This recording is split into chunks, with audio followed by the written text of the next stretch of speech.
Değerli izləyicilər, videonu bəyənib kanala abunə olun ki, hər kəs son xəbərlərdən anında məlumatlansın. Kimlərin isə kabinetlərində yaşadığı travmalar var deyə oranın adı pis çıxıb. Nə olub ki, kabinetlərdəki məclislərə?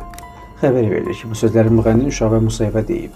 Sənətçi rəngarəng verilişinə toy qiymətini açıqlayıb. Mən aşağı məbləğ qarşılığında məclislərə getmirəm. 2 dənə toyum olsun, amma samballı olsun. Kasıb ailələrin yanında təmənnasız olaram. Ölkədə tək özüm 8.000 manata ansamblla 10.000 manata toy aparıram. Çünki fonoqram yox, canlı oxuyuram, can qoyuram. Amma ölkə xaricindəki məclislərə 10.000 dollar, 17.000 manatdan aşağı qiymətə getmirəm. Çünki 3-4 günüm yolla bitir. Burada o 8-10 mini 3 günə rahat qazanıram. Özəl məclislərim olur. Kabinetlərdə ad günlərində çıxış edirəm. Kabinet sözünü elə deyirsiniz ki, nə olub ki kabinetdəki məclislərə? Kiminsə kabinetlərdə yaşadığı travmalar var deyə oranın adı pis çıxır. Amma mən toydan çox belə özəl məclislərdən pul qazanıram.